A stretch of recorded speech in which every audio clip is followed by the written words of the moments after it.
8 bilhões de toneladas de lixo plástico flutuam atualmente pelos oceanos, convertendo vastas extensões de água em um cemitério industrial de proporções globais.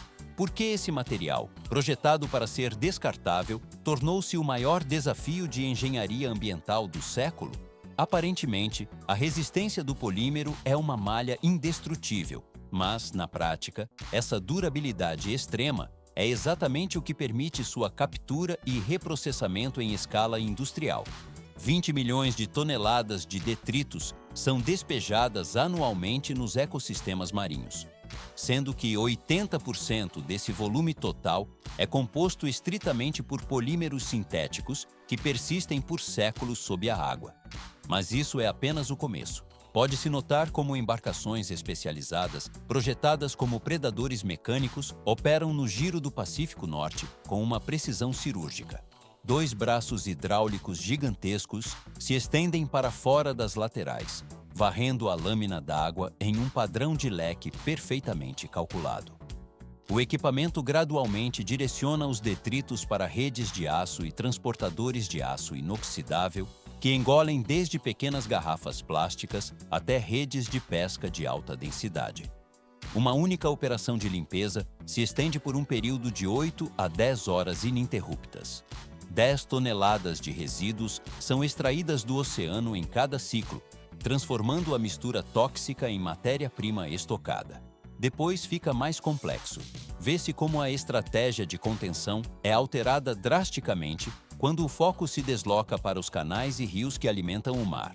Escavadoras pesadas montadas sobre chassis de caminhões basculantes utilizam baldes de aço em formato de concha com peso de 1.000 libras cada. Essas garras mergulham profundamente no leito fluvial, rasgando a superfície para remover massas densas de pneus velhos, galhos e sacos plásticos compactados. 1.000 libras de detritos são içadas em cada movimento individual da lança hidráulica, que opera com um chiado característico da pressão de óleo nos cilindros. O processo está apenas ganhando velocidade. Centenas de pés de extensão de um rio podem ser completamente desobstruídos em apenas algumas horas por uma única equipe técnica. Este método mecânico de extração bruta é 10 vezes mais rápido do que qualquer tentativa de remoção manual, garantindo que o fluxo da água seja restabelecido. À primeira vista, a operação parece uma simples remoção de entulho, mas na prática, a triagem posterior utiliza lasers de alta frequência para identificar a assinatura molecular de cada tipo de plástico. O metal das máquinas brilha sob o sol, enquanto os motores a diesel mantêm a rotação constante para sustentar a demanda de carga. Transição para o próximo nível. Cada fragmento recuperado passa por uma desinfecção rigorosa para se tornar um produto estéril e tecnicamente perfeito para a reinserção na cadeia produtiva. A precisão dos sensores ópticos garante que impurezas orgânicas sejam separadas do polímero puro antes da trituração final. O equipamento de processamento gira sem parar, transformando o caos do lixo oceânico em grânulos uniformes e prontos para a moldagem industrial. A força hidráulica e a automação laser convergem para estabilizar um ambiente que antes era considerado perdido para a poluição. O material segue adiante pela cadeia. 5 toneladas de material. Essa é a carga máxima que uma única embarcação especializada consegue acumular durante um turno de 8 horas de operação contínua. Por que esses barcos compactos são desenhados com estruturas tão específicas e reforçadas? O design exclusivo permite que eles naveguem em áreas de difícil acesso para coletar detritos flutuantes sem comprometer a estabilidade da carga indesejada. Mas sem esse transporte coordenado até a costa, o lixo retirado das águas permaneceria como uma ameaça latente ao ecossistema marinho. A jornada de regresso à terra firme sinaliza o início definitivo da ordem em meio ao caos absoluto. Embarcações especializadas levam os detritos para o porto, onde transportadores hidráulicos iniciam o descarregamento da montanha de resíduos diretamente na zona de recepção da unidade fabril. Pode-se notar como a lança mecânica se inclina com o chiado da pressão hidráulica, depositando a carga de forma gradual. O processo está apenas ganhando velocidade. Uma massa confusa e densa se espalha pelo chão da fábrica, revelando plásticos misturados com metais, fragmentos de madeira, algas marinhas e lodo orgânico. À primeira vista, a triagem manual parece um método rudimentar para tamanha escala de resíduos. Mas na prática, a visão humana é a única capaz de identificar objetos que colocariam em risco a integridade dos motores. Trabalhadores equipados realizam uma inspeção técnica imediata, removendo redes de aço pesadas e pneus que poderiam travar as engrenagens. Depois fica mais complexo. O material restante é empurrado por tratores para o sistema de triagem industrial automatizado. Vê-se como a esteira transportadora desliza de forma constante, elevando a carga até o coração desta etapa. O tambor trommel, um cilindro rotativo de proporções gigantescas, opera como um peneiro mecânico de alta precisão. Enquanto o cilindro gira ruidosamente em seu eixo, ele classifica cada resíduo estritamente pelo seu diâmetro físico. Areia, conchas e pequenos fragmentos de sedimento caem através das perfurações calibradas do metal, sendo separados de imediato do fluxo principal.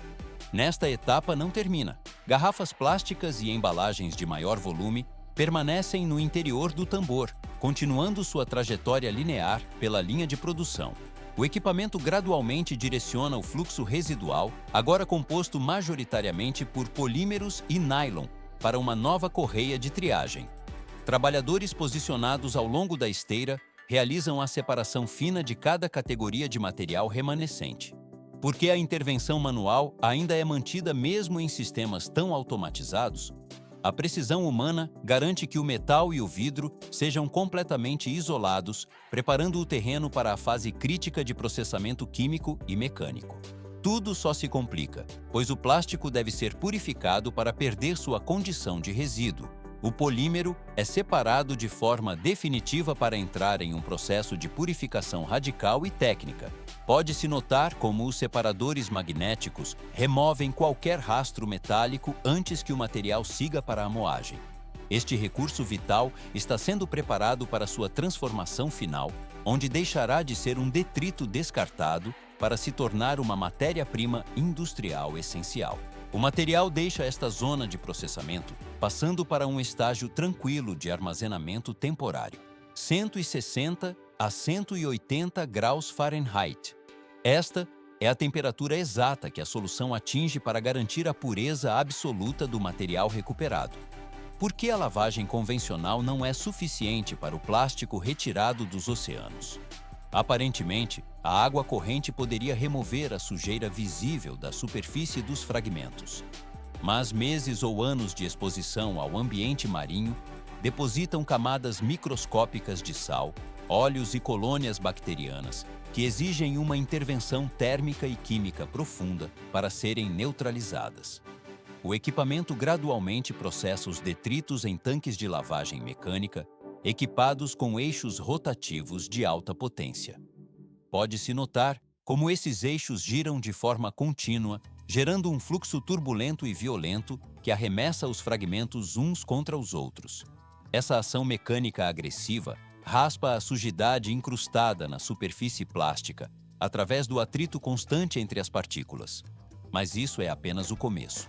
À primeira vista, o movimento mecânico parece resolver o problema, mas na prática, a contaminação química exige uma abordagem mais complexa.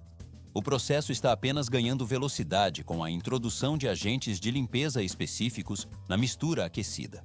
O calor intenso, mantido entre 160 e 180 graus Fahrenheit, atua em conjunto com os componentes químicos para dissolver resíduos de óleo e neutralizar o sal marinho. Durante um período que varia entre 15 e 30 minutos, o plástico permanece sob o bombardeio ininterrupto de energia térmica e reações químicas. Vê-se como o material, após esse banho térmico, é transferido para um lavador de tambor que gira a uma velocidade de rotação elevada. O equipamento dispara jatos de água de alta pressão, que atingem cada fragmento, desalojando grãos de areia teimosos que resistiram às etapas anteriores. Tudo só se complica com a necessidade de separar quimicamente os diferentes polímeros que ainda estão misturados no lote. Porque a densidade é o fator determinante para a classificação final do material. O uso de tanques de flutuação permite que a física estabeleça o destino de cada partícula sem a intervenção manual de operadores. O plástico do tipo polietileno tereftalato, conhecido como PET e comumente utilizado em garrafas, possui uma densidade maior e se deposita no fundo do tanque. Enquanto isso, polímeros mais leves flutuam na superfície, permitindo uma separação precisa e automatizada, baseada apenas nas propriedades físicas da matéria. Sistemas de secagem por ar quente elevam a temperatura para 170 graus Fahrenheit, eliminando qualquer traço de umidade dos fragmentos limpos. A câmera desliza ao longo dos dutos, onde geradores de ozono injetam o gás para oxidar e eliminar odores orgânicos residuais de origem marinha. O material seco e desodorizado perde completamente o odor característico de pântano ou mar, que o acompanhava desde a coleta. Transição para o próximo nível. O polímero agora atinge um estado de pureza técnica, estando devidamente preparado para as etapas de transformação mecânica. O fluxo de plástico limpo segue adiante pela cadeia de processamento. 2.300 libras de polímero. Este é o volume aproximado que cada unidade de processamento consome em um curto intervalo de operação. Por que a fragmentação mecânica precisa ser tão agressiva logo após a higienização? À primeira vista, as garrafas poderiam ser fundidas inteiras para economizar etapas intermediárias. Mas na prática, a redução para uma geometria uniforme de flocos é o que garante a eficiência térmica, pois pedaços menores demandam 40% menos energia para atingir o estado líquido nas fases posteriores. Engenheiros alimentam o plástico purificado em um granulador de alta velocidade que opera sem interrupções. Dentro da câmara de aço, centenas de lâminas fabricadas em liga metálica de alta resistência giram a 5.000 rotações por minuto, executando cortes transversais precisos. O equipamento gradualmente converte o volume massivo das garrafas em fragmentos minúsculos e homogêneos, conhecidos tecnicamente como flocos. Pode-se notar como a estrutura física do material colapsa sob o impacto das lâminas, transformando o que era uma montanha volumosa em um fluxo constante de partículas semelhantes a confetes. Mas isso é apenas o começo. A máquina devora entre 2.000 e 3.000 libras de material a cada 60 minutos de funcionamento contínuo. Mesmo com a lavagem prévia, ainda podem existir elementos estranhos ocultos na massa de polímero triturado. Um único fragmento de madeira ou uma partícula de coloração divergente possui o potencial químico para comprometer a integridade de todo o lote final. Por essa razão, o sistema de triagem entra em uma fase de monitoramento absoluto. Depois, fica mais complexo. Sensores ópticos e lasers de alta frequência realizam a varredura individual de cada floco em movimento. Vê-se como o fluxo de partículas atravessa a zona de inspeção, onde a análise eletrônica é concluída em milésimos de segundo. Se o computador identifica uma impureza, como um fragmento metálico microscópico ou um polímero de densidade diferente, ele aciona imediatamente um atuador pneumático. O processo está apenas ganhando velocidade. Um jato de ar comprimido é disparado com a exatidão de um sistema balístico contra o alvo detectado. Este impulso cinético remove exclusivamente a partícula contaminante, preservando a trajetória dos flocos aprovados ao redor, sem causar turbulência no fluxo principal. Uma única unidade de separação processa mais de 1.000 partículas a cada segundo, operando com uma margem de precisão superior a 95%. Tudo só se complica para garantir a pureza absoluta do material. A tecnologia de ponta estabelece uma barreira definitiva entre o refúgio e a matéria-prima de alta qualidade. O equipamento gradualmente isola cada imperfeição, assegurando que o padrão industrial seja mantido de forma rigorosa.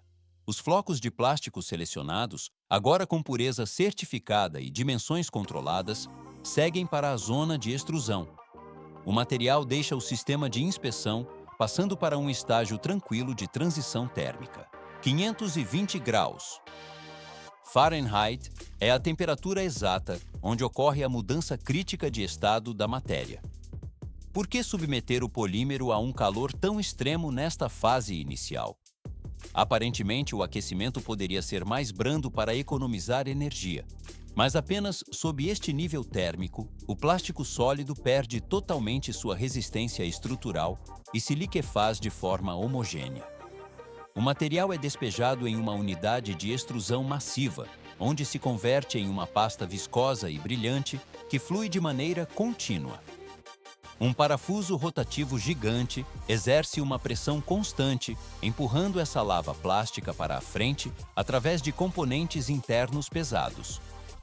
Pode-se notar como o equipamento força o fluido a atravessar telas de metal ultra finas, projetadas para capturar qualquer partícula de contaminação remanescente que tenha passado ilesa pelos sensores laser.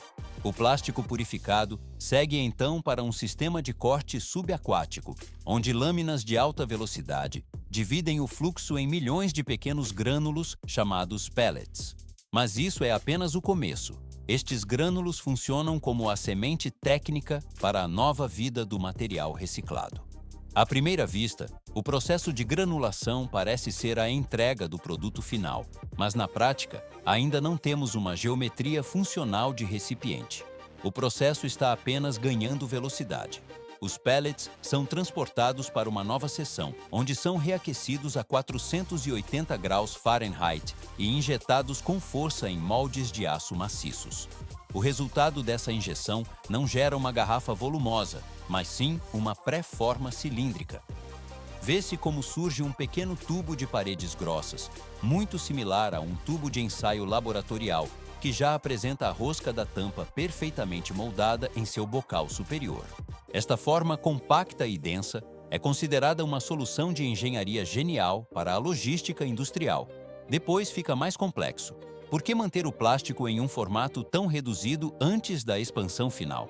O armazenamento compacto permite transportar milhões de futuras garrafas, ocupando um espaço mínimo nos caminhões, otimizando o frete até as unidades de envase.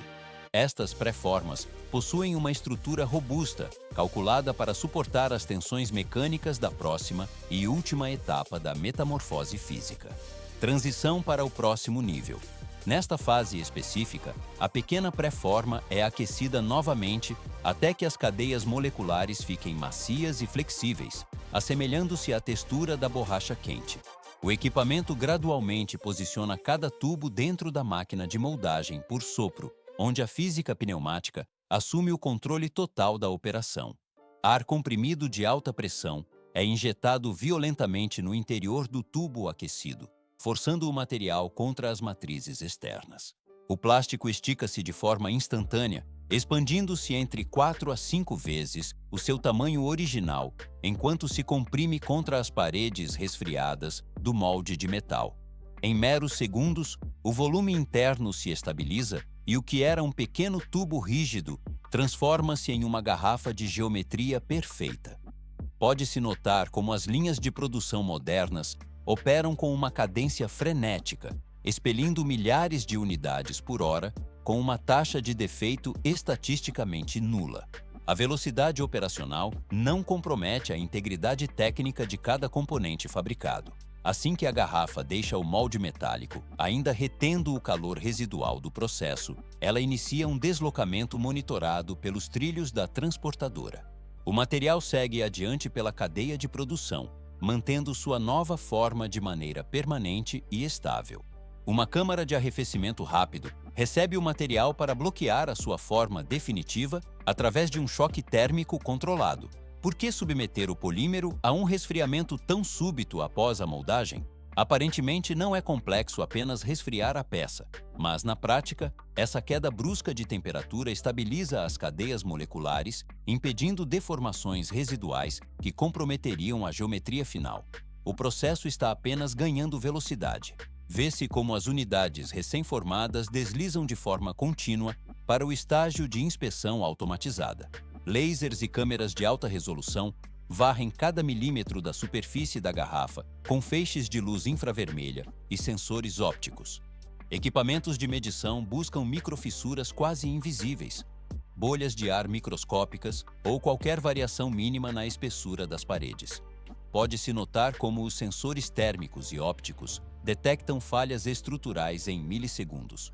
Nesta etapa não termina, pois garrafas destinadas ao envase de bebidas passam por análises químicas adicionais para assegurar a ausência total de resíduos nocivos. Apenas as unidades que superam esse escrutínio rigoroso e técnico são direcionadas para a paletização final. Robôs industriais equipados com garras de vácuo organizam milhares de garrafas com precisão de frações de milímetro. O equipamento gradualmente empilha as camadas em paletes, preparando o lote para o transporte logístico imediato. Tudo só se complica se houver falhas no alinhamento, por isso, os braços mecânicos operam com sincronia absoluta. 8 bilhões de toneladas de detritos acumulados nos oceanos marcam o início desta trajetória industrial. Mas por que o material coletado em zonas de poluição crítica é levado a processos tão extremos? A carga de resíduos que sufoca ecossistemas marinhos requer uma descontaminação profunda para ser reintegrada à cadeia produtiva. À primeira vista, o volume de poluição parece irreversível, mas na prática, a engenharia de materiais permite a recuperação total das propriedades do polímero. Filas infinitas de garrafas cintilantes e estéreis agora ocupam as esteiras de saída, prontas para a distribuição comercial. O material que anteriormente flutuava de forma tóxica nas correntes do Pacífico foi processado pelo fogo, pela água e pela luz laser. Vê-se como o plástico recuperado adquire uma transparência idêntica à do material virgem. O processo está apenas ganhando velocidade, transformando falhas ambientais em recursos físicos valiosos através de ciclos fechados de fabricação. Engenharia de alta precisão e métodos de processamento térmico permitem o fechamento do ciclo produtivo de forma sustentável. A indústria moderna aplica tecnologia de ponta para converter erros de gestão ambiental em soluções de engenharia concretas. Pode-se notar como a purificação química e mecânica devolve a utilidade ao que era considerado descarte. Depois fica mais complexo, pois a escala da operação deve responder à magnitude do desafio geográfico enfrentado pelas infraestruturas globais. 3 trilhões e 500 bilhões de dólares é a riqueza anual produzida pela economia da Califórnia, posicionando-a como a quinta maior potência econômica global. Por que um território com tamanha capacidade financeira enfrenta riscos sistêmicos de colapso de recursos? A estrutura econômica robusta depende inteiramente da estabilidade climática e da disponibilidade hídrica para sustentar sua agricultura e indústria. Mas isso é apenas o começo, pois a região agora confronta a seca mais severa registrada nos últimos 1.200 anos. Rios secam gradualmente e a cobertura de neve das montanhas, que serve como reservatório natural, desaparece de forma acelerada. O gigante de concreto e as vastas áreas agrícolas lutam contra o estresse hídrico extremo, que afeta o abastecimento das metrópoles. Vê-se como o solo se fende sob o calor persistente, alterando o fluxo das águas subterrâneas e superficiais. Transição para o próximo nível. O equilíbrio entre o consumo industrial e a escassez de recursos naturais atinge um ponto de pressão crítica para a infraestrutura estatal. O material segue adiante pela cadeia, integrando-se aos novos sistemas de gestão que tentam mitigar os impactos da crise ambiental. 80% de toda a água consumida na Califórnia é absorvida exclusivamente pelo setor agrícola, revelando um desequilíbrio crítico entre a disponibilidade hídrica e a demanda industrial. Por que essa conta matemática tornou-se insustentável para o ecossistema local? A agricultura californiana opera como o motor central que provê 1/3 dos vegetais e 2/3 de todas as frutas e nozes consumidas nos Estados Unidos. Mas essa produtividade depende de um recurso que a natureza parou de fornecer. O ciclo natural que sustentava o estado através da Serra Nevada entrou em colapso total. A muralha de montanhas acumulava neve durante o inverno para liberar água fresca gradualmente no verão. Mas esse processo de degelo diminuiu de forma drástica nas últimas décadas. Reservatórios vitais para a sobrevivência da região, como Shasta e Oroville, atingiram níveis extremamente críticos de apenas 40% de sua capacidade total. À primeira vista, a Califórnia é associada a praias e celebridades, Mas na prática, a realidade técnica é de solos férteis, se fragmentando em poeira vermelha devido à seca persistente no semiárido. Mas isso é apenas o começo. Pode-se notar como a Terra racha sob o calor intenso, enquanto a humanidade busca alternativas para não depender exclusivamente da precipitação atmosférica.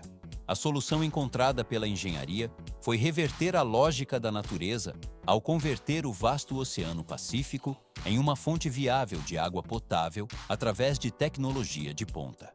Depois fica mais complexo. O movimento de massas oceânicas para o interior do continente exige a construção de máquinas colossais e uma infraestrutura de resistência extrema à beira-mar. Engenheiros projetaram um sistema complexo de artérias industriais composto por tubulações gigantescas fabricadas em aço-carbono e polietileno de alta densidade. Vê-se como esses tubos possuem diâmetros que variam de 2 a 3 metros, criando passagens largas o suficiente para que um veículo possa transitar em seu interior sem dificuldades. O equipamento gradualmente toma forma como verdadeiras fortalezas subaquáticas projetadas para operar em ambientes hostis. O processo está apenas ganhando velocidade. Estes dutos de transporte precisam suportar a corrosão impiedosa causada pela alta salinidade da água marinha e a pressão esmagadora exercida pelas profundezas oceânicas.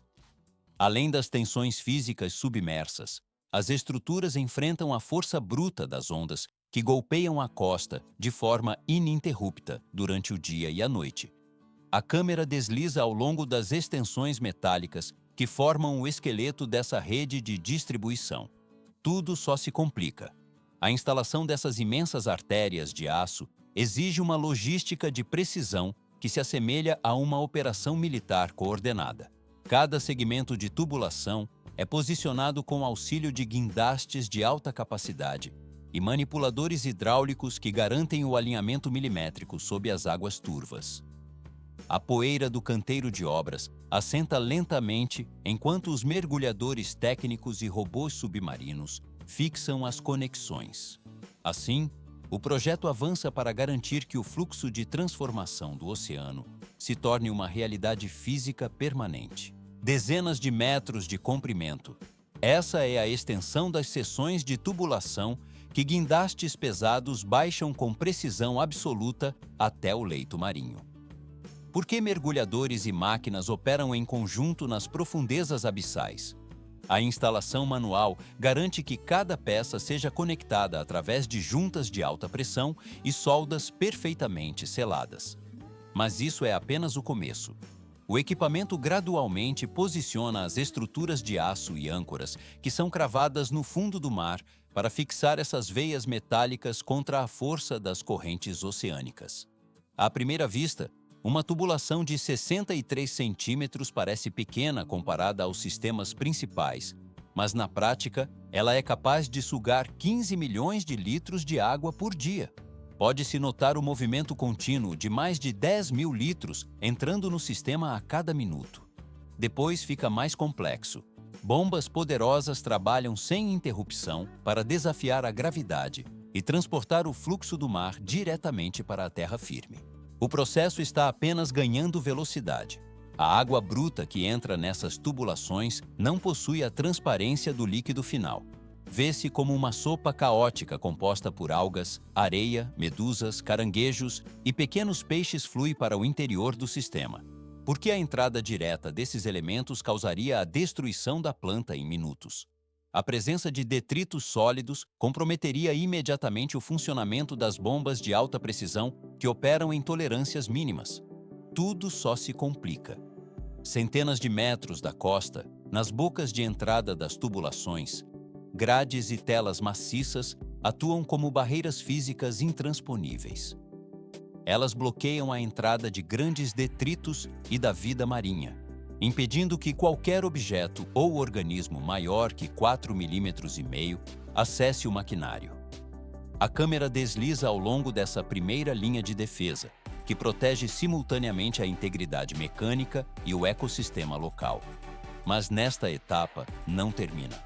Mesmo após a triagem primária, a água ainda transporta um exército invisível de sedimentos em suspensão. Areia fina, lodo e partículas minúsculas tornam o fluido turvo, representando um risco crítico para as membranas sensíveis das fases posteriores. Apenas parece óbvio que a filtragem mecânica bastaria, mas na prática, o material microscópico exige uma abordagem mais refinada. Transição para o próximo nível. O sistema agora recorre ao uso de tecnologias de purificação consolidadas para remover as impurezas restantes. O fluxo de água segue adiante pela cadeia de produção. 98% da força que move este estágio inicial provém de uma constante física fundamental, a gravidade. Por que despejar milhares de litros de água em tanques de filtração de proporções gigantescas, em vez de usar bombas em todos os estágios? Aparentemente, a propulsão mecânica seria mais rápida, mas o fluxo descendente natural através de camadas densas de areia atua como uma peneira física infalível, onde a própria massa do líquido garante a passagem pelos interstícios granulares. A água flui para baixo de forma constante, atravessando os espaços minúsculos entre cada grão individual de sílica, enquanto a sujeira sólida permanece retida na matriz superior. Pode-se notar como o equipamento gradualmente remove a areia saturada de impurezas, lavando-a e devolvendo-a ao ciclo operacional sem interromper o fluxo. Mas isso é apenas o começo. Existem partículas sólidas de dimensões tão reduzidas que atravessam os leitos de areia sem qualquer resistência. Elas possuem medidas menores que 1/10 da espessura de um fio de cabelo humano, tornando a filtragem mecânica simples totalmente ineficaz para sua captura. Para deter esses elementos microscópicos, a engenharia de precisão recorre a processos de reação química controlada. Vê-se como pás gigantes de metal agitam a água em tanques de floculação profunda, enquanto injetores automatizados introduzem coagulantes específicos, como o cloreto férrico. O processo está apenas ganhando velocidade. À primeira vista, a introdução de substâncias químicas parece um processo de contaminação, mas na prática, o coagulante atua como um polo de atração molecular para a poeira fina. As partículas invisíveis são forçadas a se unirem, formando flocos maiores e significativamente mais pesados que o fluido circundante. A câmera desliza ao longo da superfície, onde o que era anteriormente indetectável torna-se uma massa visível que afunda para o fundo do tanque em forma de lama densa. A água na camada superior emerge visualmente límpida, livre de detritos orgânicos, areia e poeira em suspensão. Tudo só se complica a partir daqui, pois o maior adversário permanece dissolvido em nível molecular e letal para o consumo e agricultura: o sal. Entramos agora no núcleo técnico da instalação. A água está purificada de sólidos suspensos, mas mantém a composição química do oceano, com 3,5% de salinidade média. Para converter este volume em água doce, os engenheiros aplicam uma força que desafia a estabilidade molecular das ligações de hidrogênio. Antes do contato com o sistema principal, a água atravessa os filtros de cartucho para uma proteção final redundante. Estes são cilindros compostos por fibras comprimidas de alta densidade, projetados para capturar qualquer partícula residual entre 1 e 5 microns de diâmetro. O equipamento gradualmente garante que nenhum resíduo sólido entre em contato com as membranas de osmose reversa, que representam a tecnologia de maior custo operacional da usina. Depois, fica mais complexo. Por que o processo de separação exige uma infraestrutura tão robusta e resistente? A osmose reversa opera no limite entre a engenharia mecânica bruta e as interações físicas de escala atômica. Os íons de sódio e de cloro estabelecem uma ligação eletrostática feroz com as moléculas de água, exigindo energia extrema para o rompimento dessa união química.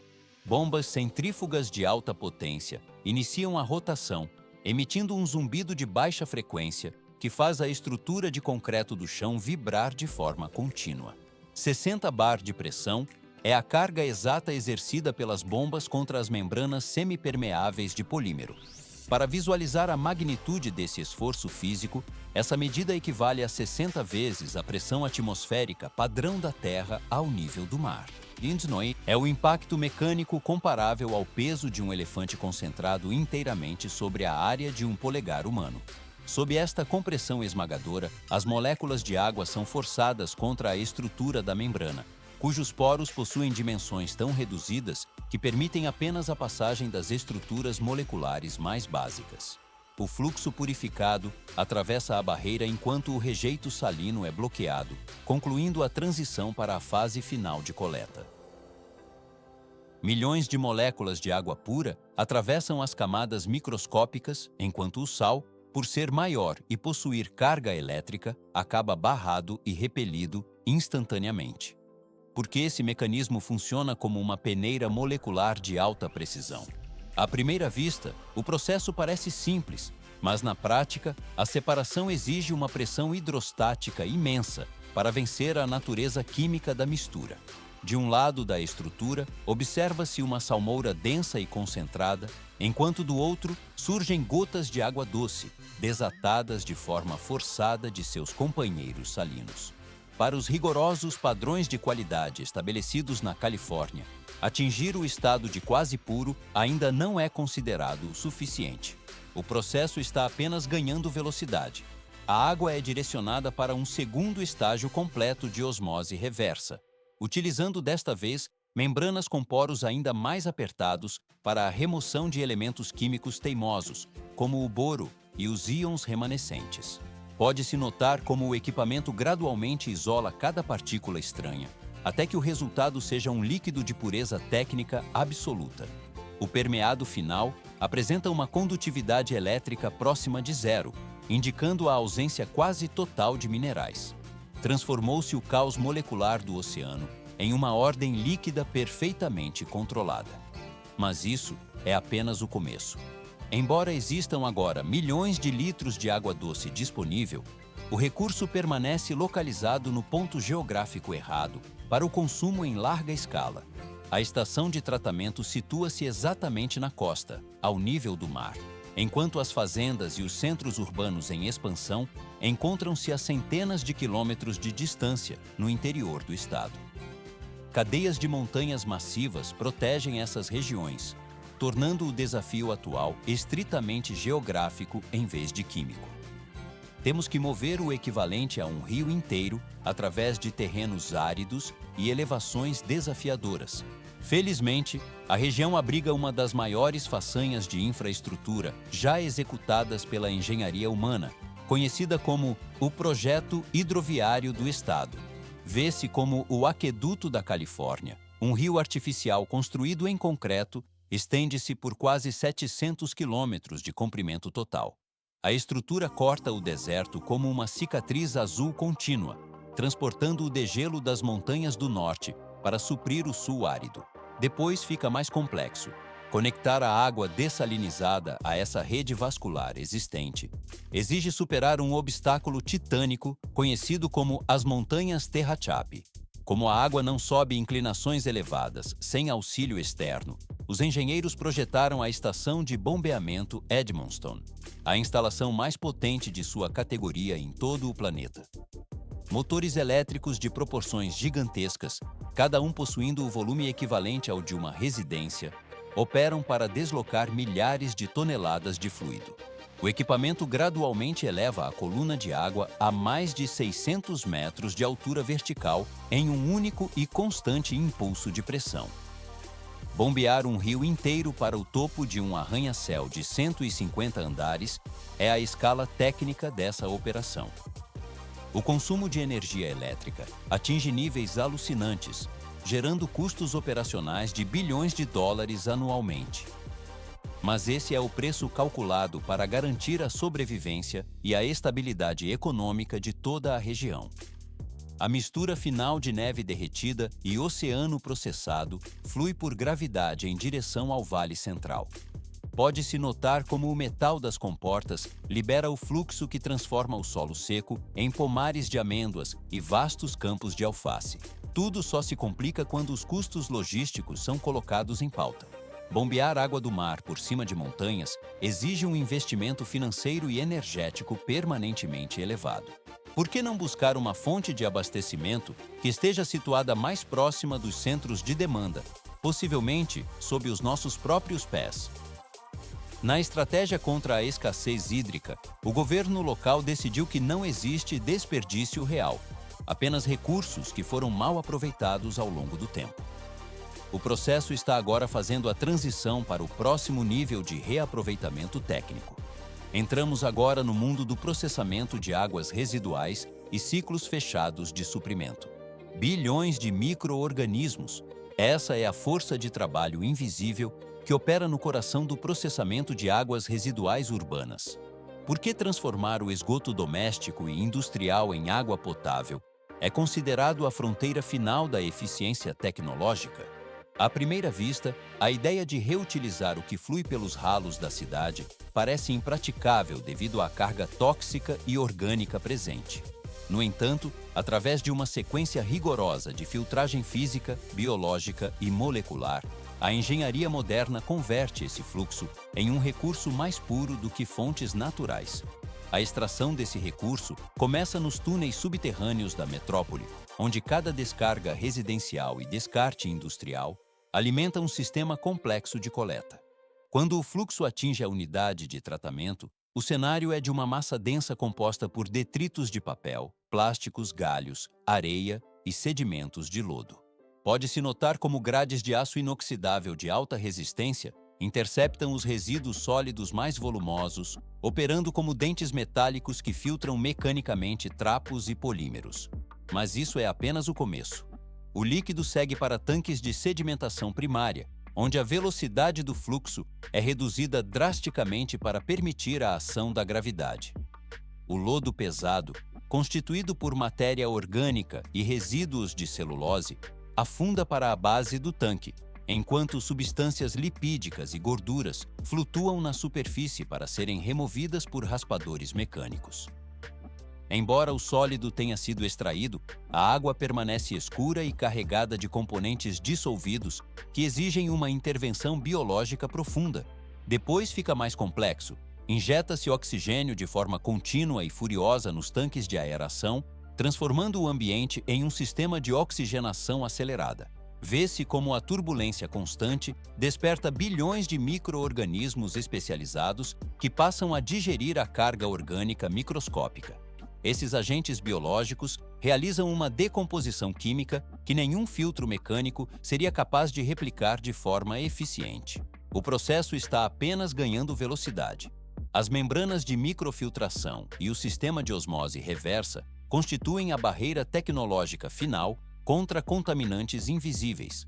O equipamento gradualmente força o líquido através de membranas microscópicas que barram vírus, bactérias, hormônios e resíduos farmacêuticos em nível molecular.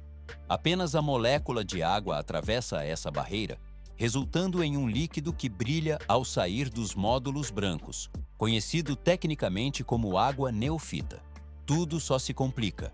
Pode-se notar que esse nível de pureza extrema gera um paradoxo técnico inesperado para os engenheiros hidráulicos.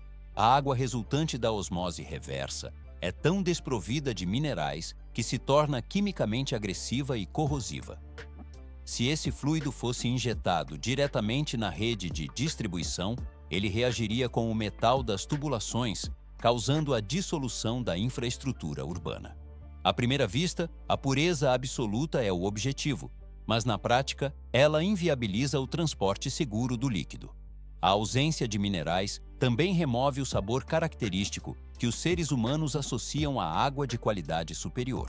Para corrigir essa instabilidade química e organoléptica, o processo entra na fase de remineralização controlada em grandes reservatórios de concreto. Transição para o próximo nível.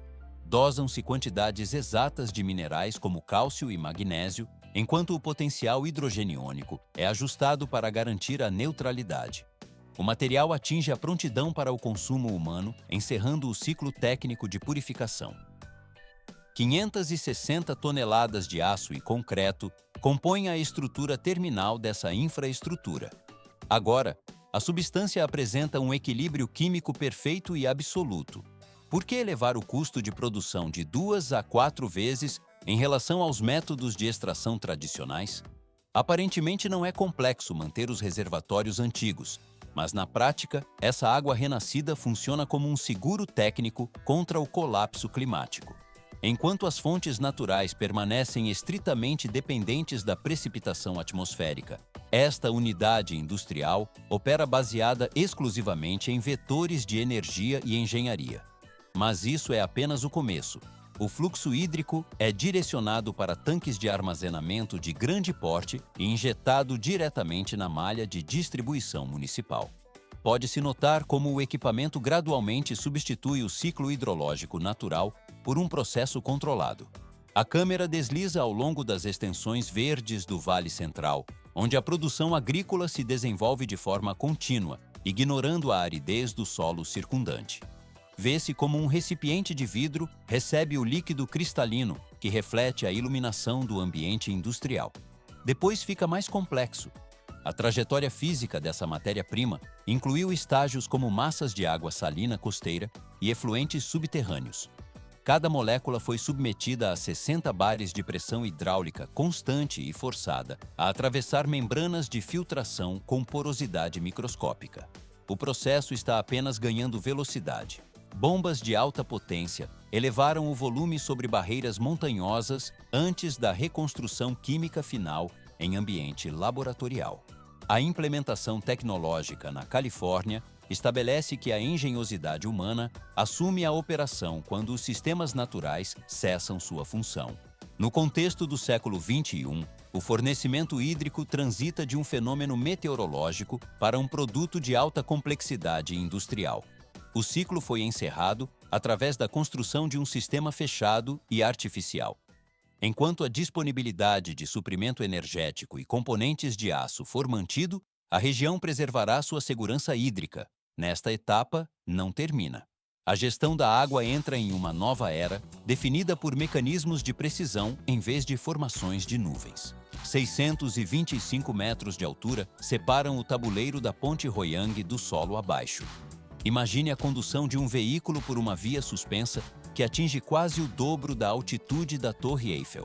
Por que os engenheiros decidiram projetar uma estrutura que atravessa a camada de nuvens? O planejamento exigiu cálculos de resistência estrutural sem precedentes para suportar ventos de alta velocidade. A resposta reside na necessidade de conexão logística em terrenos de topografia extrema.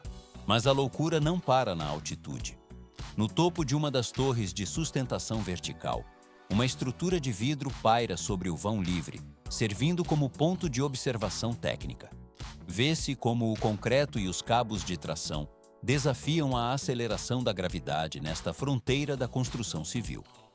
A inauguração ocorrida em setembro de 2025 consolidou um novo recorde mundial de engenharia de pontes. Tudo só se complica. Para compreender a motivação por trás desse desafio geográfico, a observação deve se voltar para a base da formação rochosa. A província de Guizhou, situada no oeste da China, apresenta uma superfície geológica fragmentada e irregular. Transição para o próximo nível. O terreno parece ter sido deformado por forças tectônicas massivas, exigindo soluções de transporte que operem acima do abismo. As lâminas dos equipamentos de perfuração penetram a rocha densa para fixar as fundações de centenas de toneladas. A poeira assenta lentamente ao redor dos canteiros de obras que se espalham pelos desfiladeiros profundos. O material segue adiante pela cadeia de montanhas, onde a próxima fase da integração logística já aguarda o início dos trabalhos de pavimentação. O aço atinge a prontidão para a forma definitiva sob as nuvens de Guizhou. 92% da superfície nesta região geográfica específica é composta por picos montanhosos íngremes e planaltos de difícil acesso.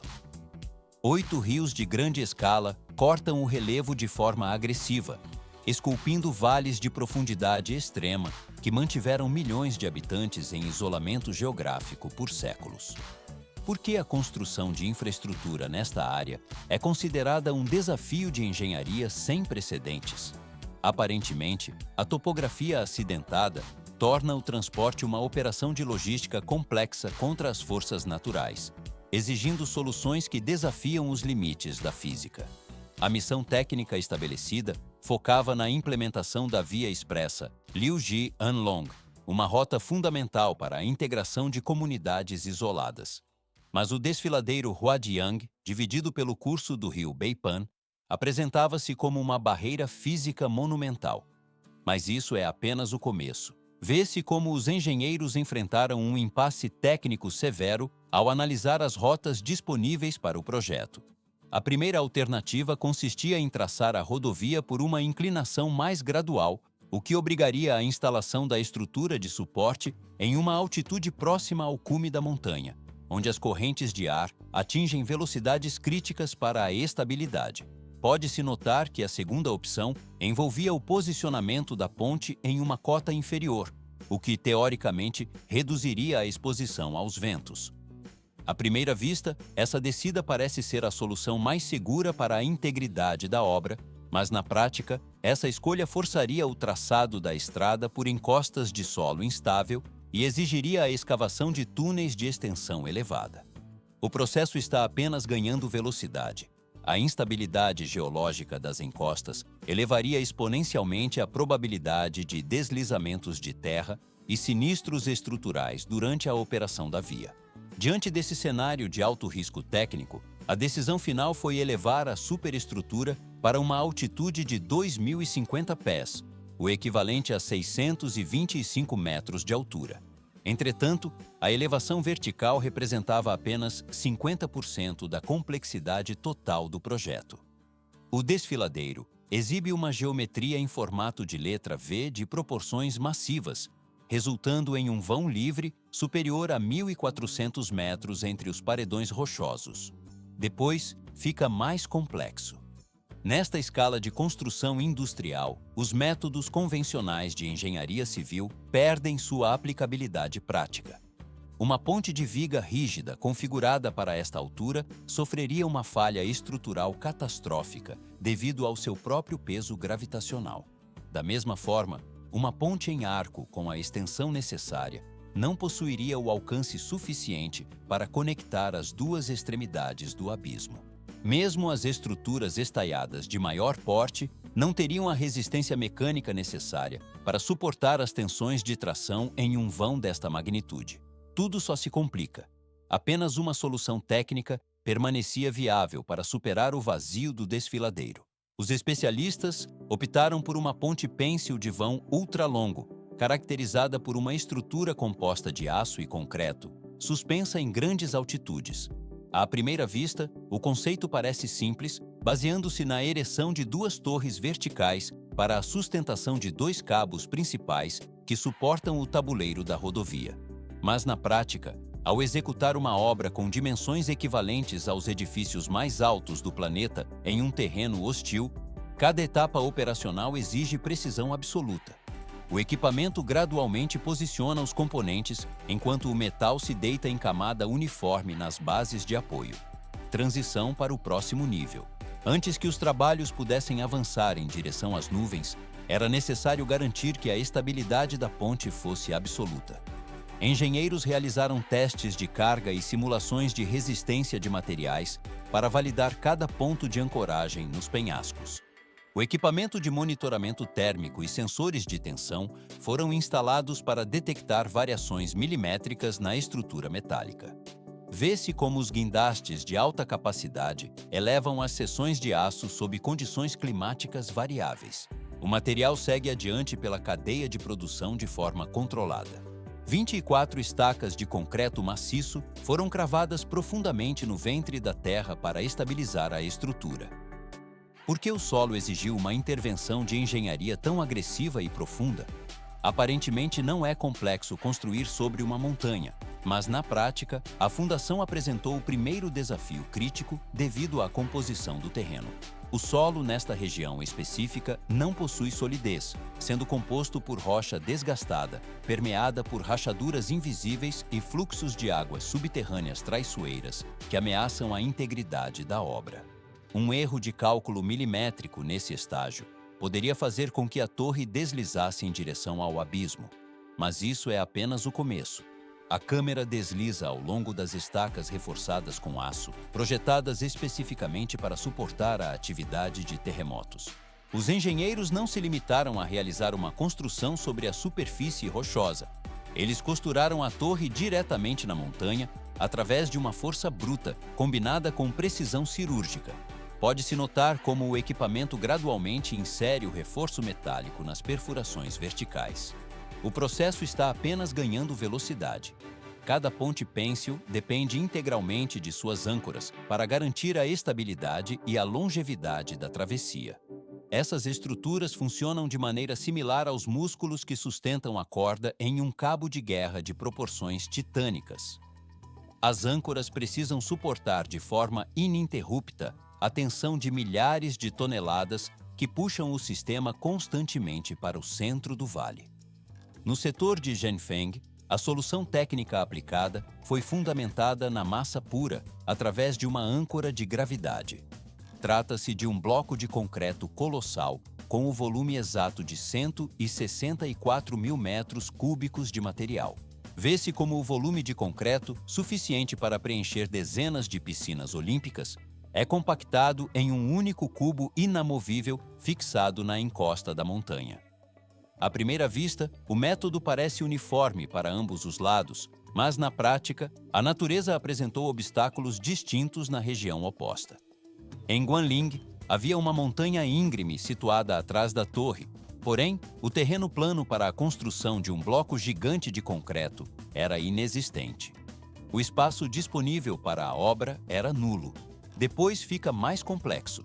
Pode-se observar como os engenheiros mudaram a estratégia para se adaptar à escassez de espaço físico na superfície. Se não era possível realizar a construção sobre a montanha, eles decidiram construir dentro dela através de uma âncora de túnel. Eles executaram a escavação profunda na rocha viva para permitir a fixação dos cabos diretamente no esqueleto mineral da montanha. Em vez de confrontar a geologia local, os especialistas a transformaram em aliada, transferindo a tensão extrema dos cabos para a própria massa do planeta. Tudo só se complica. Essa solução técnica permitiu uma economia significativa de espaço enquanto aumentava a estabilidade de todo o sistema estrutural. Com as fundações devidamente travadas, o projeto iniciou a fase de ascensão das duas torres principais. O equipamento gradualmente eleva as estruturas metálicas enquanto os blocos de concreto se consolidam em suas posições definitivas. O metal se deita em camadas planejadas para suportar as cargas futuras. O material atinge a prontidão para a forma e o fluxo da construção segue adiante pela cadeia de montagem. 262 metros de altura atinge a primeira torre, enquanto a segunda se eleva a 205 metros em direção às nuvens. Estas estruturas verticais não guardam semelhança com edifícios de escritórios protegidos em centros urbanos, pois estão posicionadas exatamente na borda de precipícios profundos.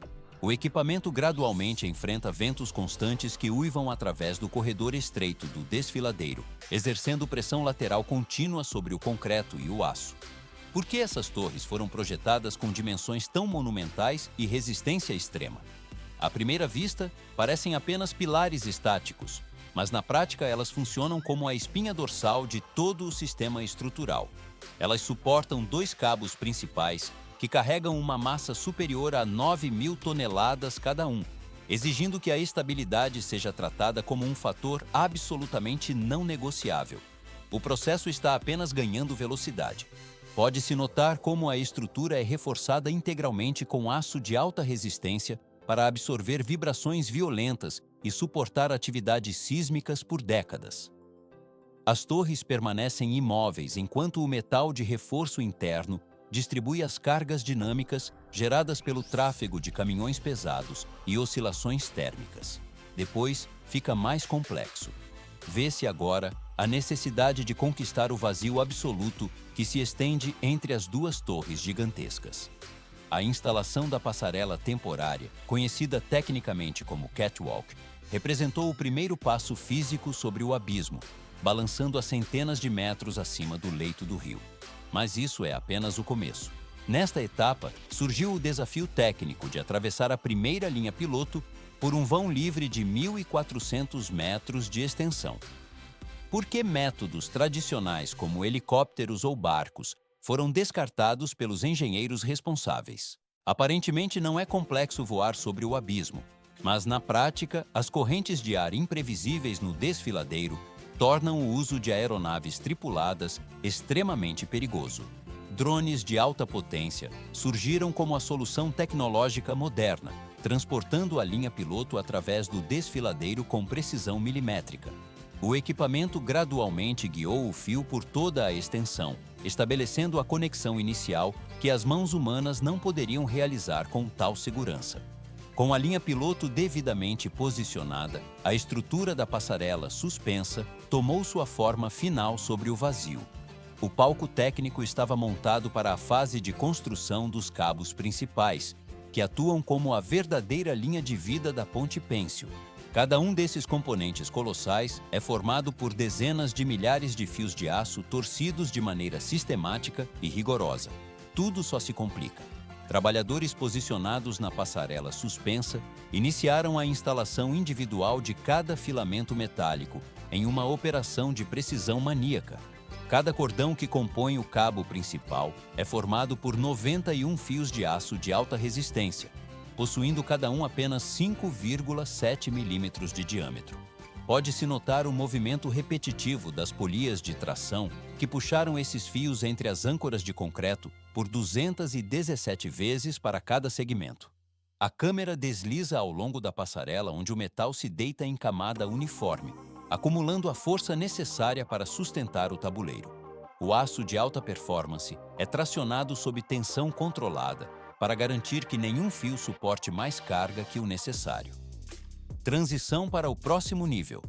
O entrelaçamento desses milhares de componentes transforma fios finos em um cabo de força bruta capaz de resistir a séculos de uso contínuo. O material deixa a fase de tecelagem e se consolida como a estrutura de suporte definitiva da obra. Assim, o fluxo de montagem conclui esta fase de suspensão, preparando o caminho para as etapas de fixação permanente. 9.000 toneladas de aço compõem cada um dos cabos principais, onde a engenharia se funde à precisão absoluta em uma escala monumental. Por que utilizar sistemas de posicionamento global por satélite para monitorar fios metálicos? À primeira vista, a instalação de cabos parece uma tarefa de força bruta, mas na prática, a supervisão por GPS garante que o erro de posicionamento permaneça abaixo de 2 milímetros. Em uma estrutura que se estende por 1,5 km, frequentemente fustigada por ventos de alta altitude, essa margem de tolerância é virtualmente inexistente. Mas isso é apenas o começo. Pode-se notar como uma máquina de compactação especializada percorre toda a extensão da estrutura, espremendo os fios individuais até formarem um cilindro denso e geometricamente perfeito. O equipamento gradualmente aplica pressão uniforme antes que o conjunto receba camadas de proteção contra a corrosão e o desgaste climático. Vê-se como o aço é selado contra os elementos externos, garantindo a integridade das artérias estruturais. Depois fica mais complexo. Somente após a finalização desses cabos colossais é que a estrutura assume o aspecto definitivo de uma via suspensa. O processo está apenas ganhando velocidade. Suspensores verticais de alta resistência, que funcionam como garras de aço, são descidos e fixados com precisão milimétrica aos cabos principais de sustentação. O levantamento das cargas pesadas tem início imediato sob condições atmosféricas rigorosas. O tabuleiro da estrada não foi concretado de forma contínua no local da obra.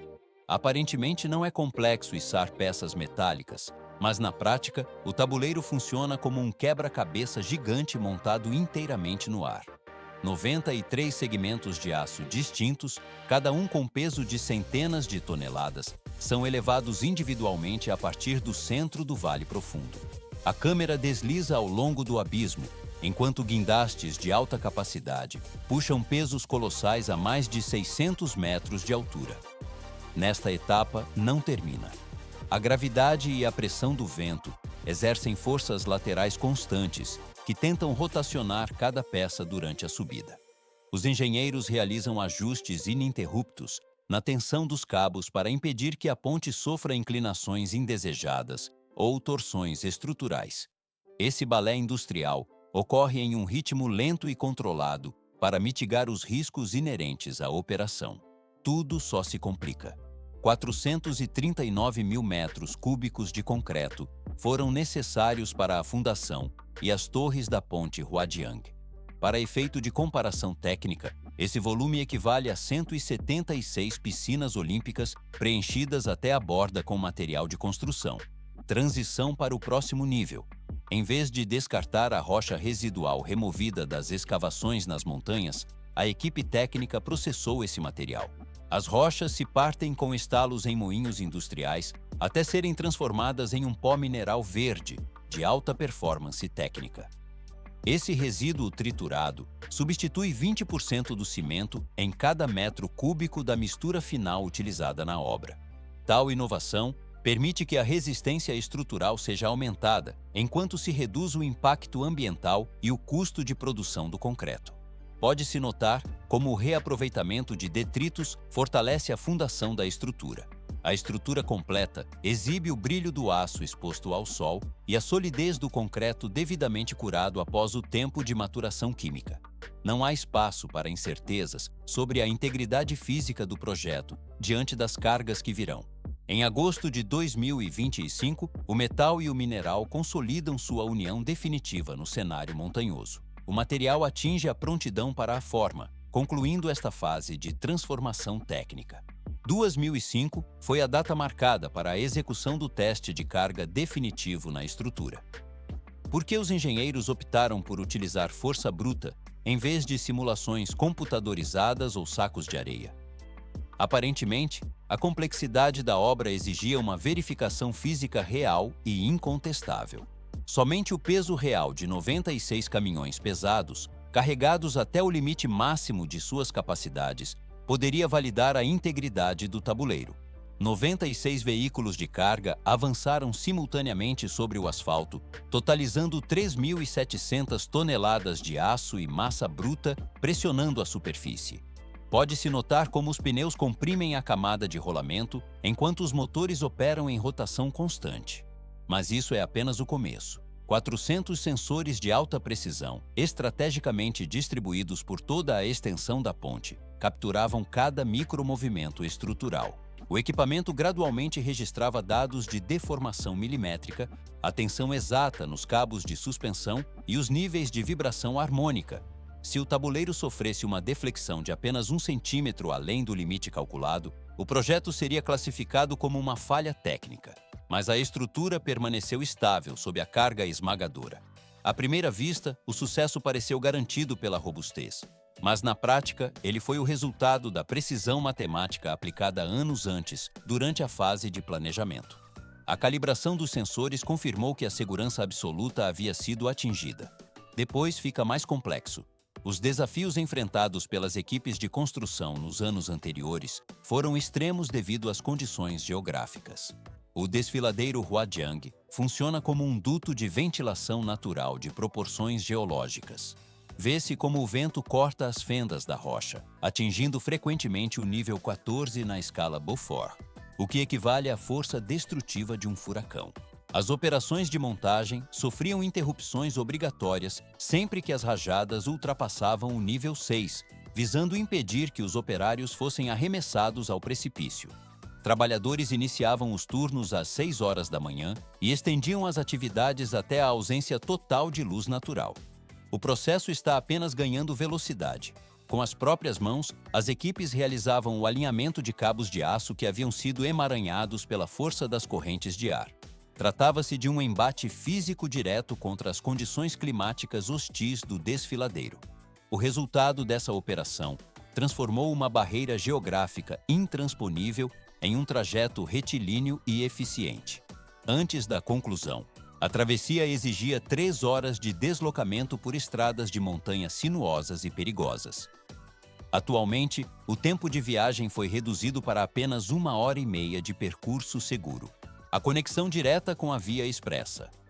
G56 estabeleceu rotas comerciais fundamentais entre o território da China e o Sudeste Asiático. A infraestrutura trouxe fluxo de capital, novas oportunidades de emprego e o desenvolvimento do turismo para uma zona anteriormente isolada. Tudo só se complica quando analisamos a escala da obra a 625 metros de altura. Pode-se notar o rio no fundo do vale, assemelhando-se a um fio prateado quando observado através do piso de vidro da plataforma superior. A ponte Huadiang é composta por 439 mil metros cúbicos de concreto e 9 mil toneladas de cabos de aço tracionados. Pedaços de rocha e poeira de explosões deram lugar a uma linha perfeita de asfalto que corta o abismo. O projeto converteu um obstáculo natural em um mir, 80 bilhões de rolos de papel higiênico. Essa é a escala exata do consumo anual de toda a humanidade, uma demanda colossal que exige o processamento de milhões de toneladas de celulose a cada 12 meses. 15 milhões de hectares de árvores são suprimidos anualmente para sustentar esse volume, o que equivale a uma área superior a 1/5 de toda a extensão da floresta amazônica. Por que o custo ambiental para um produto de uso tão breve precisa ser tão elevado? À primeira vista, a dependência da madeira virgem parece absoluta para garantir a maciez e a higiene, mas na prática, a solução para a preservação das florestas está no redirecionamento do fluxo de resíduos que o mundo descarta diariamente. Uma unidade fabril de alta performance opera transformando 500 toneladas de detritos urbanos em material de higiene pessoal puro e seguro. O processo está apenas ganhando velocidade. Pode-se notar como a infraestrutura de engenharia lida com o desafio de converter papel descartado e potencialmente contaminado em um produto final que atenda aos rigorosos padrões de contato direto com o corpo humano. Caminhões de coleta pesados, movidos por potentes motores a diesel, chegam ao pátio de manobras descarregando centenas de toneladas de resíduos mistos. O equipamento gradualmente organiza o que parece ser um caos absoluto de materiais heterogêneos. Plásticos, fragmentos metálicos, restos orgânicos e vidro compõem essa massa bruta de 500 toneladas que chega diariamente. Nesta etapa, não termina o desafio, pois a visão desordenada e o odor característico dos resíduos marcam o início da triagem industrial. A primeira fase da operação consiste em uma neutralização sistemática de contaminantes para purificar a matéria-prima. Esteiras transportadoras de grande porte, construídas em borracha reforçada e aço, movimentam o material como fluxos contínuos em direção aos sistemas de inspeção. A tecnologia aplicada precisa superar a capacidade de percepção visual humana para garantir a pureza. Sensores ópticos de alta frequência escaneiam cada centímetro dos fragmentos que se deslocam nas esteiras em velocidades elevadas. Por que a detecção eletrônica é fundamental neste estágio inicial da cadeia?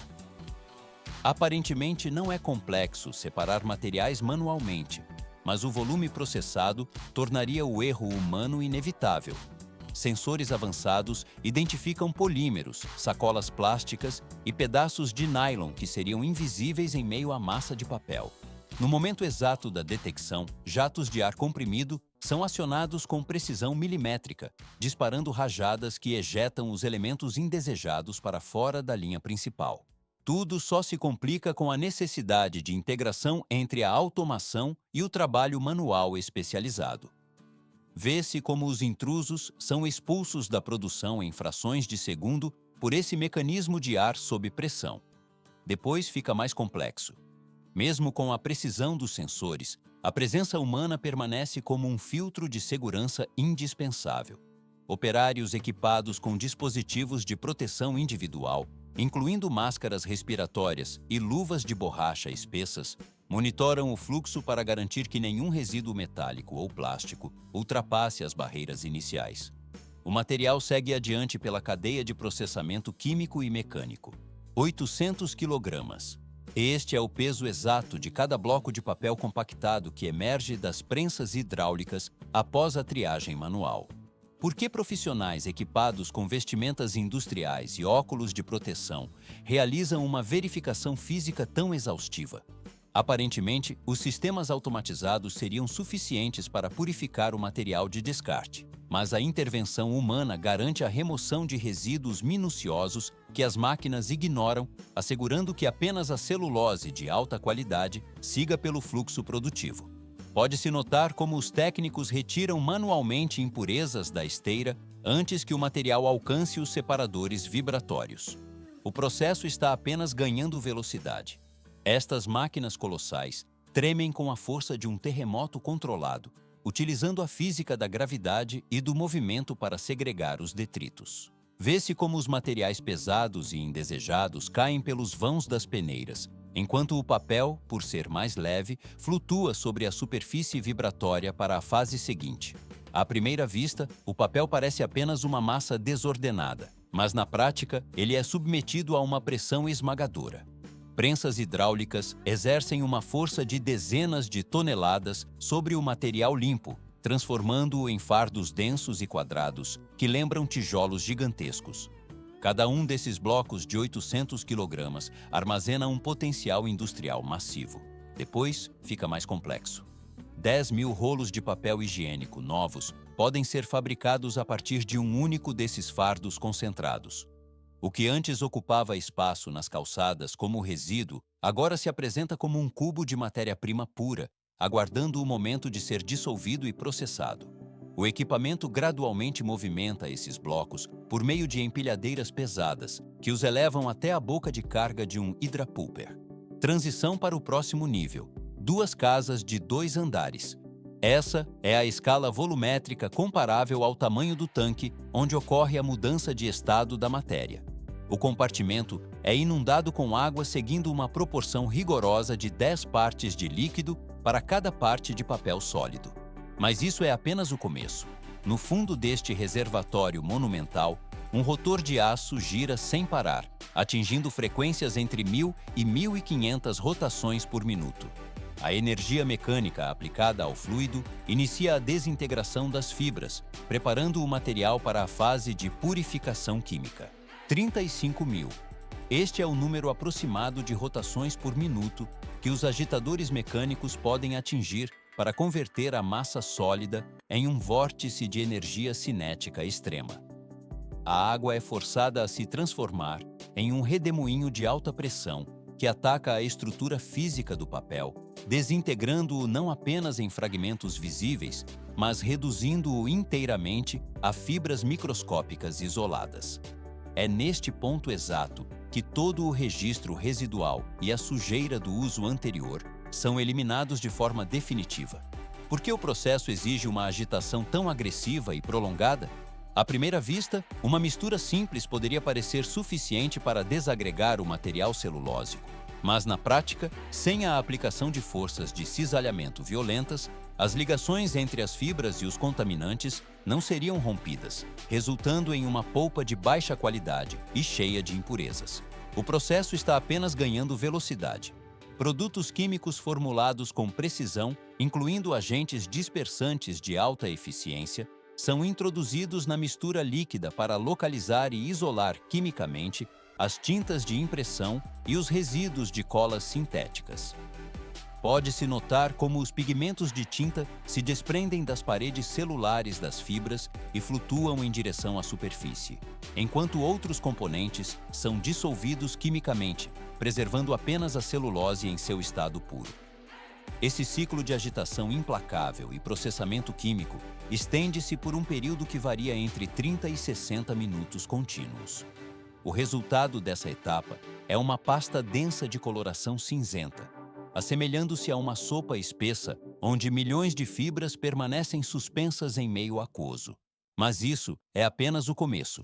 Peneiras metálicas de malha extremamente fina recebem essa mistura para capturar e remover até as menores partículas de plásticos, fragmentos metálicos ou grampos que resistiram ao tratamento inicial. Vê-se como o fluxo atravessa as barreiras filtrantes enquanto os resíduos sólidos são descartados pelos canais laterais do equipamento. Agora o sistema dispõe de uma polpa tecnicamente limpa, embora sua composição ainda apresente uma concentração de 95% de água em relação ao volume total. Depois, fica mais complexo. Para que essa substância líquida se transforme no produto final macio e resistente, ela deve ser submetida a uma transformação física de caráter radical. As fibras de celulose, agora devidamente separadas e limpas, iniciam um processo de busca mútua para criar ligações de hidrogênio naturais que servirão como a espinha dorsal estrutural do novo papel. O equipamento gradualmente bombeia a polpa líquida em direção à máquina de formação, que atua como o centro operacional e coração pulsante de toda a unidade industrial. Nesta etapa não termina, pois a velocidade operacional torna-se o fator determinante para a qualidade da folha. A mistura é distribuída de forma homogênea sobre uma tela de malha fina, que se desloca horizontalmente com tamanha rapidez que o movimento é percebido apenas como um borrão visual contínuo. Cilindros rotativos de grande porte e sistemas de vácuo de alta potência sugam a umidade da massa, com uma força de sucção tremenda e constante. A ação combinada da gravidade natural e da sucção mecânica trabalha para drenar o excesso de líquido, deixando sobre a malha uma teia úmida e contínua de fibras entrelaçadas. No entanto, nesta fase, a folha recém-formada ainda mantém uma fragilidade extrema e requer suporte mecânico. Ela é conduzida para a zona de prensagem, onde rolos de aço maciço, com peso de várias toneladas, esmagam o papel em formação para consolidar sua estrutura. Tudo só se complica. A pressão exercida pelos cilindros é calibrada com precisão de milésimos de milímetro para garantir a uniformidade total da superfície. O objetivo técnico desta compressão não se limita à extração adicional de água, mas visa definir com exatidão a espessura final da lâmina de papel. Trata-se de uma exigência de precisão que desafia os limites da mecânica industrial convencional. A folha resultante apresentará uma espessura final situada estritamente entre 15 e 20 microns. Essa dimensão física é consideravelmente mais fina do que o traço deixado pela ponta de uma caneta esferográfica sobre uma superfície. O material segue adiante pela cadeia de produção. Uma espessura menor do que a de uma única partícula de poeira, esse é o nível de precisão atingido pela camada de fibras antes da dessecação final. Por que o papel precisa aderir a um cilindro de secagem aquecido a vapor, conhecido tecnicamente como Yankee Dryer? À primeira vista, a secagem natural poderia ser uma alternativa viável para o material. Mas na prática, a umidade residual deve ser eliminada de forma quase instantânea para garantir a integridade da folha, e o calor intenso do cilindro promove essa evaporação em uma fração de segundos. O processo está apenas ganhando velocidade. Pode-se notar como o líquido cinzento original sofre uma metamorfose cromática e física, convertendo-se em uma folha branca, seca e de extensão contínua. O equipamento gradualmente conduz essa folha em alta velocidade através de uma série de rolos de calandragem. Essas prensas metálicas polem a superfície do papel com pressão constante, conferindo o acabamento liso e a suavidade tátil que os padrões industriais exigem para o consumo final. Mas isso é apenas o começo. Toneladas de peso e mais de 1 metro de diâmetro definem as proporções das bobinas jumbo que se formam no término da linha de produção. Estas estruturas não guardam semelhança com os rolos convencionais encontrados no cotidiano, pois cada unidade armazena quilômetros de papel ininterrupto em uma reserva massiva. Vê-se como o material é enrolado com tensão controlada, criando uma densidade que permitiria abastecer uma família inteira durante toda a sua existência, com apenas uma dessas bobinas. Tudo só se complica. Aparentemente não é complexo sustentar o papel, mas na prática ele carece de rigidez estrutural própria e necessita de um esqueleto interno. Enquanto a fibra é processada em uma extremidade da instalação, o tubo de papelão é fabricado de forma simultânea em outro setor da planta industrial. Sem esse componente cilíndrico, a estrutura externa do papel higiênico sofreria um colapso mecânico sob a pressão de seu próprio peso durante o armazenamento ou transporte. Transição para o próximo nível. Tiras longas de papelão reciclado entram de forma coordenada em uma máquina de enrolamento espiral de alta performance. O equipamento gradualmente banha cada tira em uma solução adesiva especial, desenvolvida para proporcionar uma secagem ultra rápida sob fricção. As lâminas e guias giram sem parar, conduzindo o material em torno de um eixo de aço sólido que define o diâmetro interno do núcleo. A geometria aplicada neste ponto é exata, garantindo que a resistência do tubo suporte as fases posteriores de conversão. O fluxo de componentes segue adiante pela cadeia de produção.